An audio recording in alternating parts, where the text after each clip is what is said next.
Jai Hind students. Now we are going to end of this telemetry principle subject, and some only few topics are left here now. So, when we are talking about the telemetry principles, till now we understand about the various part of a telemetry system in which there are transmitters, receivers, antenna, उनके types, telemetry के क्या system के कितने तरह के हो सकते हैं, कैसे उसमें multiplexing use होती है, ये सब हमने अभी तक पढ़ा. Now we are talking about the specific application. So that is satellite telemetry.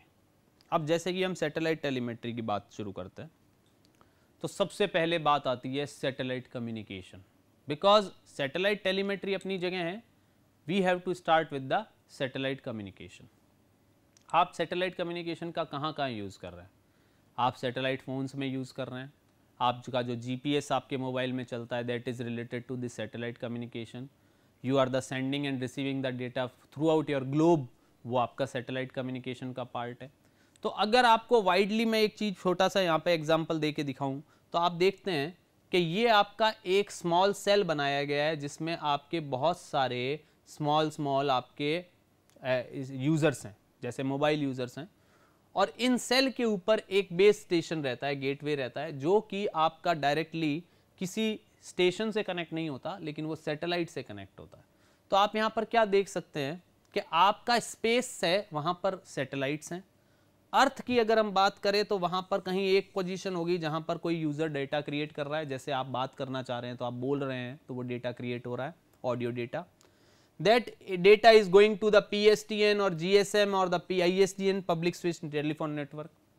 वो क्या कर रहा है, डेटा पूरा का पूरा आपके कहाँ से जा रहा है, बेस स्टेशन पे जा रहा है, और बेस स्टेशन को और जो आपका सैटेलाइट है उनके बीच में ये कम्युनिकेशन होते हुए ये पूरा का पूरा डेटा जो है आपका अलग अलग जगहों पे ट्रांसमिट हो रहा है. तो सैटेलाइट कम्युनिकेशन में ये बात आ रही है. तो अब यहाँ पर एक चीज़ समझने की जरूरत है, इस सैटेलाइट कम्युनिकेशन की जरूरत क्यों पड़ी. एक्चुअली आप जानते हैं जो अर्थ का स्ट्रक्चर है दैट इज समहाउ स्फेरिकल. पूरी तरह से स्फीयर नहीं है बट समहाउ स्फेरिकल.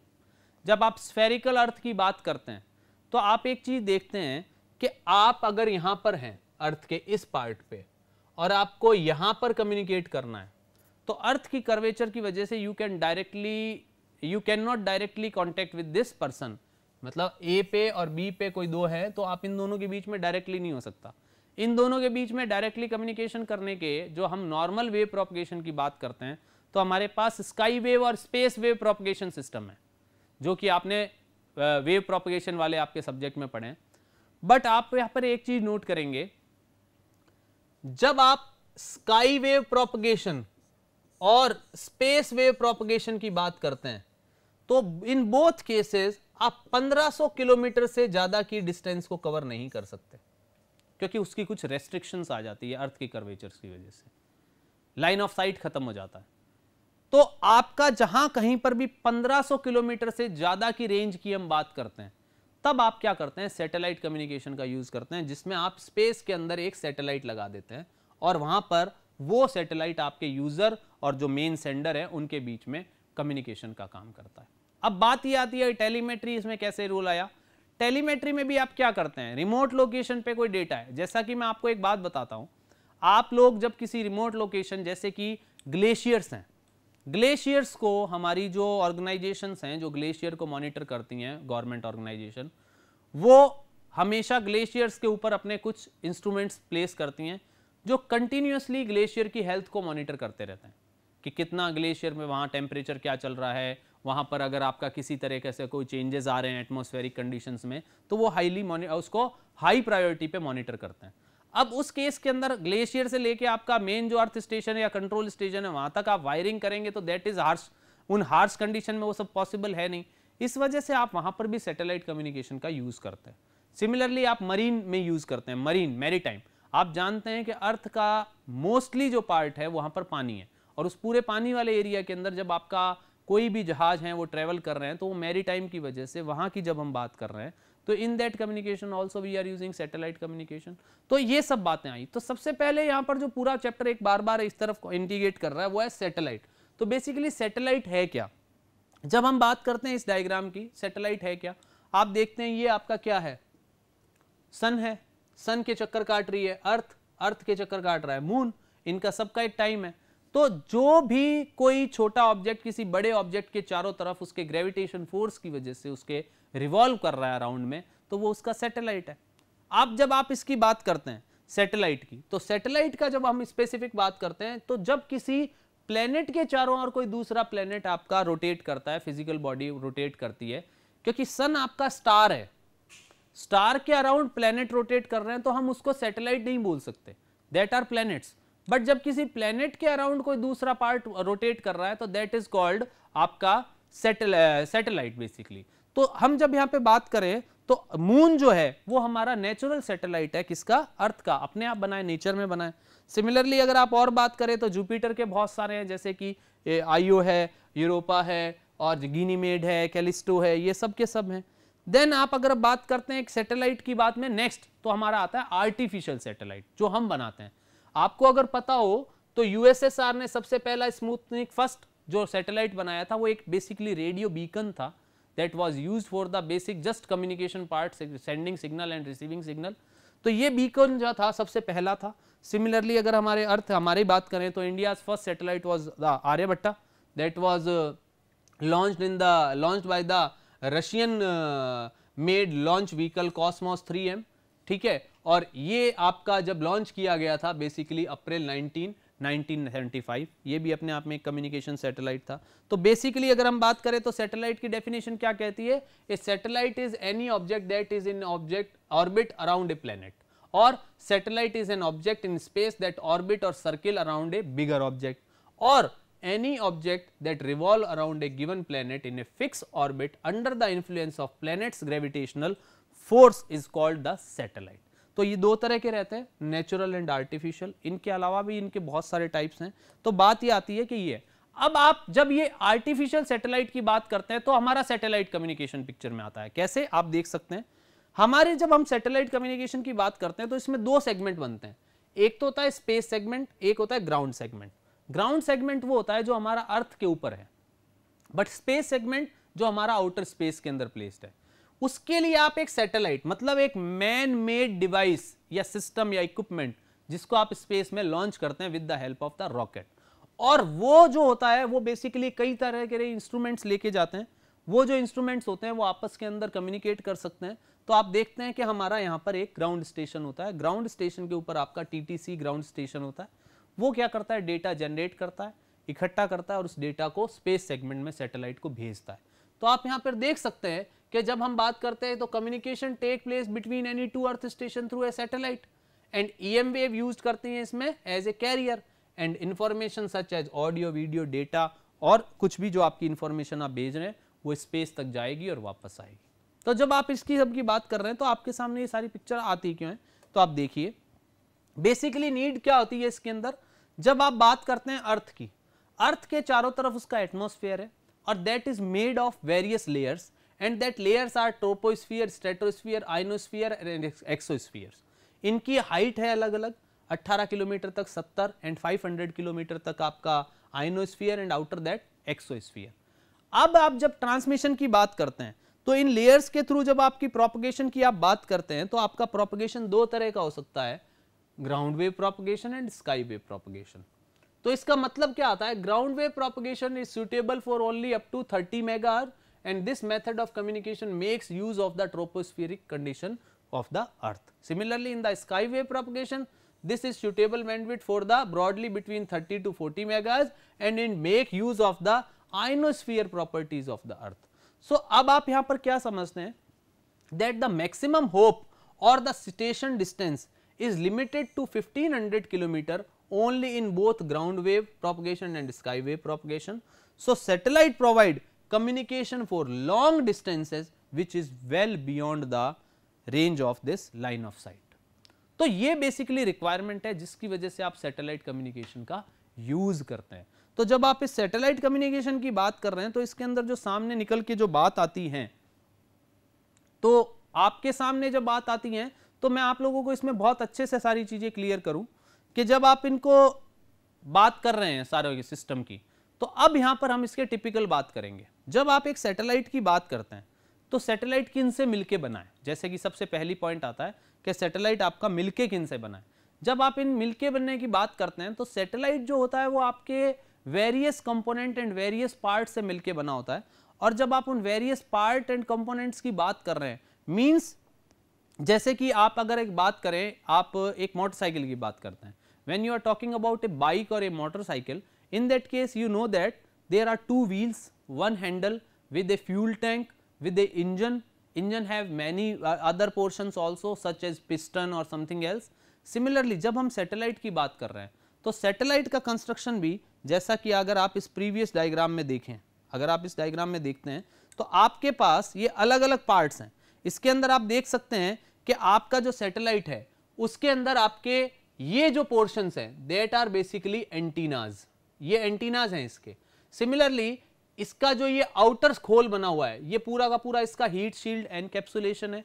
ये एनकैप्सुलेशन आपका करता है मेन काम, जिससे कि आप पूरे के पूरे सैटेलाइट को जोड़ के रखते हैं, आप पूरे के पूरे उसको एनकैप्सुलेट रखते हैं ताकि वो आपके आउटर स्पेस की जो बेसिक प्रॉब्लम्स है, कौन सी होती है आउटर स्पेस की बेसिक प्रॉब्लम्स, कि वहां पर टेम्परेचर वेरिएशंस बहुत ज्यादा रहता है। सबसे पहली चीज तो वही आती है। दूसरा, वहां पर किसी तरह का एटमॉस्फेयर नहीं है, इस वजह से वहां पे एटमॉस्फेरिक कंडीशंस भी नहीं लगती, मतलब कोई प्रेशर्स वगैरह कुछ भी नहीं है।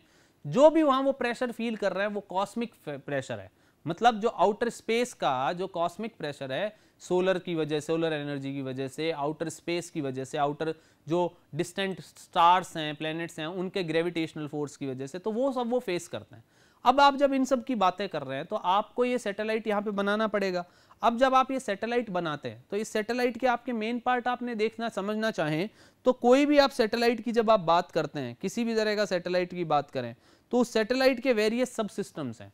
तो जब आप उन सैटेलाइट के वेरियस सब सिस्टम्स की बात करेंगे तो उनके अंदर जो मेन पार्ट आते हैं वो आते हैं AOCS, दूसरा आता है TTCM, तीसरा आता है बैटरी और पावर सप्लाई, चौथा जो आता है वो उसके अंदर आपका आता है आपका ये कम्युनिकेशन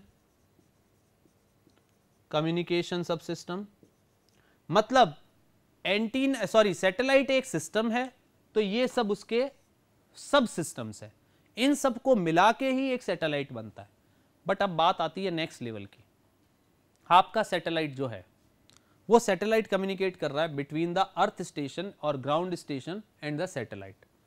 तो होता क्या है, you are sending some data to the satellite from the earth station, तो इन दोनों के बीच में एक लिंक बनता है, ये लिंक कहलाता है अपलिंक, और वो फ्रीक्वेंसी बैंडविड्थ जिसके ऊपर ये काम कर रहा है वो कहलाता है uplink frequency, uplink frequency. Similarly satellite भी आपका अर्थ स्टेशन के साथ वापस बात कर रहा है। जब सैटेलाइट आपका वापस अर्थ स्टेशन के बाद बात कर रहा है तो वो जो आपका पार्ट होता है वो कहलाता है डाउनलिंक, बिकॉज इसमें आपका सैटेलाइट वाइस वर्सा आपके ग्राउंड स्टेशन के साथ बातचीत चल रही है। इन दैट केस ये क्या बनता है, आपका डाउनलिंक बनता है, और जो फ्रीक्वेंसी यहां होती है वो होती है डाउनलिंक फ्रीक्वेंसी। अब आप जैसा कि अगर आपने न्यूज चैनल्स में, टीवी में और इनमें सब जगह पे आपने सुना होगा, समझा होगा, आप एक चीज नोट करके समझते हैं, देखते हैं, वो क्या देखते हैं कि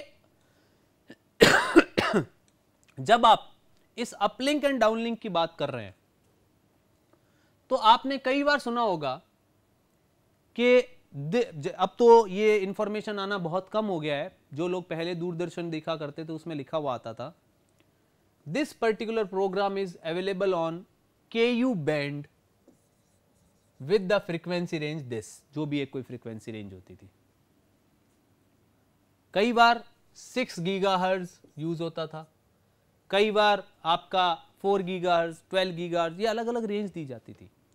एक्चुअली ये सब रेंजेस क्या हैं, तो इसके लिए आपको सैटेलाइट की फ्रीक्वेंसी रेंज समझने की जरूरत है।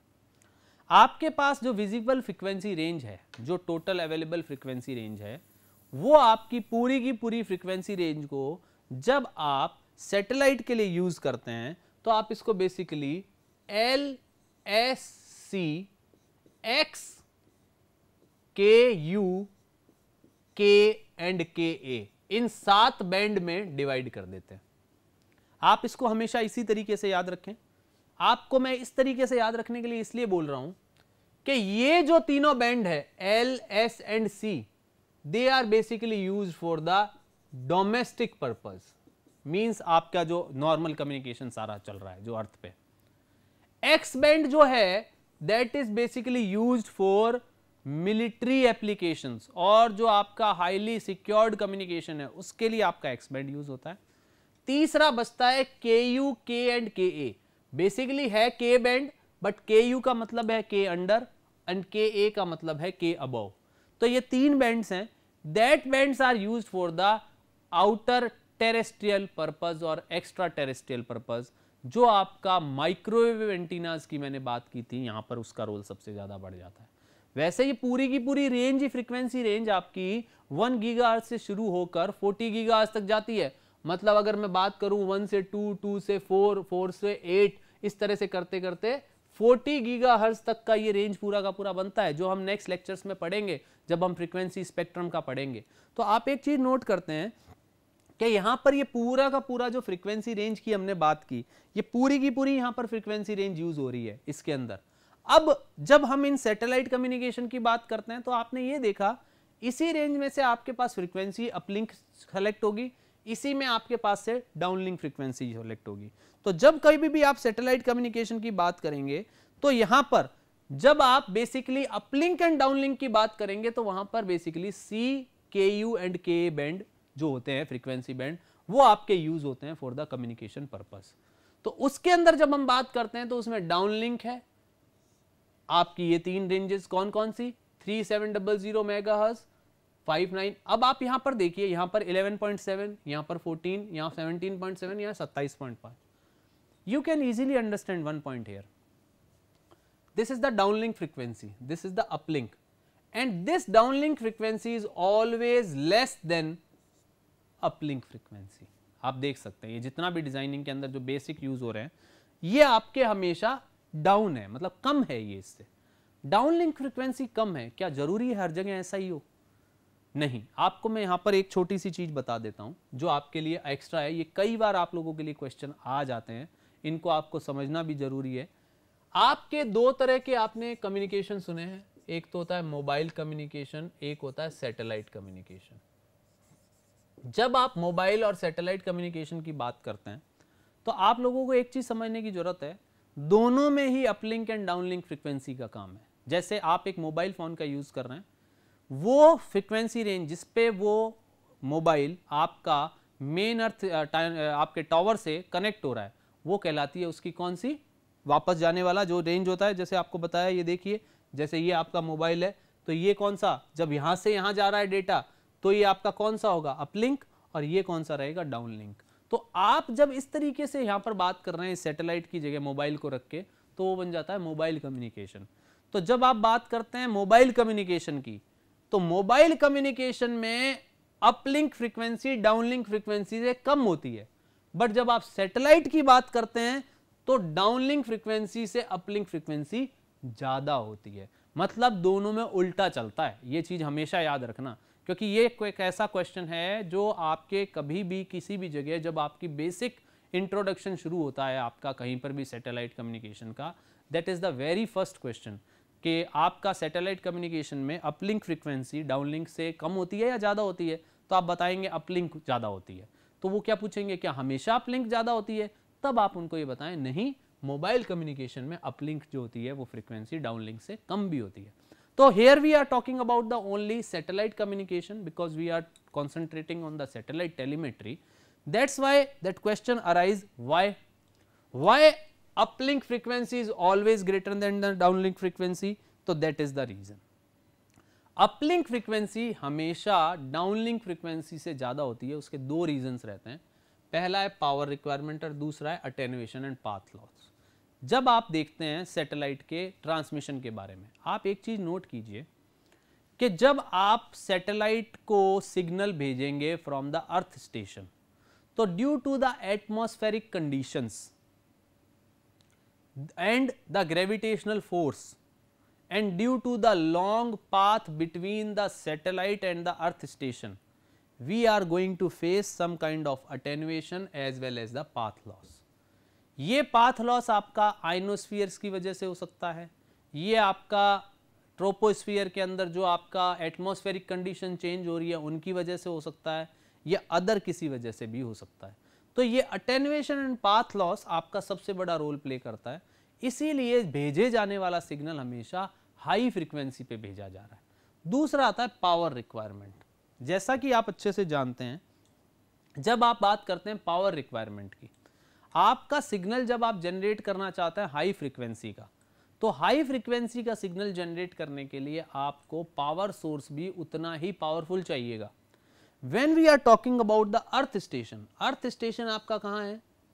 अर्थ पे सिचुएटेड है, और अर्थ सिचुएशन ग्राउंड स्टेशन जो आपका है वो अर्थ पे सिचुएटेड है।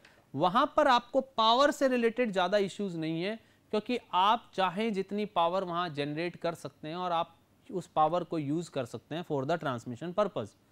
But that same point is not applicable with the satellite, because जब आप सैटेलाइट के पॉइंट पे जाते हैं तो सैटेलाइट पहले से एक कॉम्पैक्ट डिवाइस है जिसको अर्थ स्टेशन से बना के अर्थ रॉकेट के थ्रू स्पेस में लॉन्च किया गया है।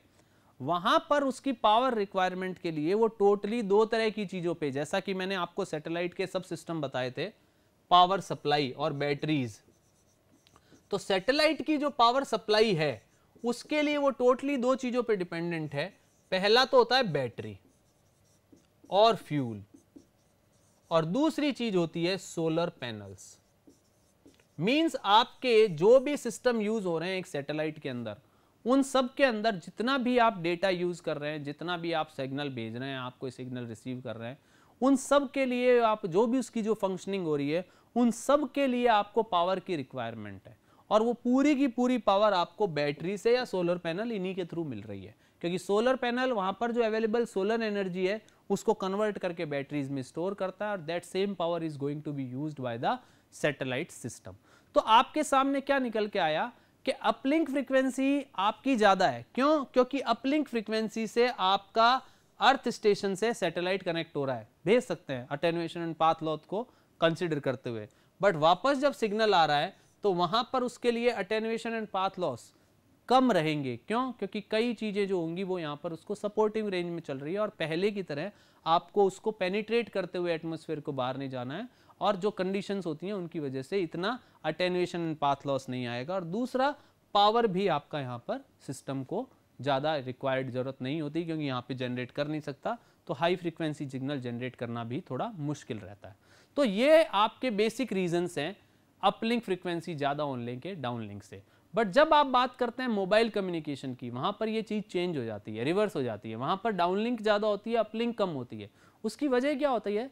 आपका user as well as ground station दोनों ही एटमॉस्फेयर में प्रेजेंट होते हैं, और वहाँ पर एटमॉस्फेयर में प्रेजेंट होने की वजह से कम्युनिकेशन तो डायरेक्टली अपलिंक पे हो सकता है, बट डाउनलिंक के समय पे आपके due to the movement of the user, और जो आपका यूज़र है उसका फिक्स पोजीशन नहीं है, उस वजह से आपका यहाँ पर चेंजेस आ रहे हैं। तो उस वजह से आपका अपलिंक फ्रीक्वेंसी कम होती है in the mobile communication.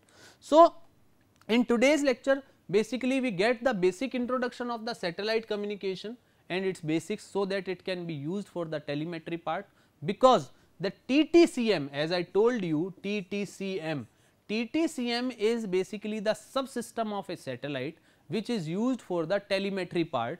So अब हम ये जो जितनी भी चीजें हैं वो हमारी अब नेक्स्ट लेक्चर में पढ़ेंगे।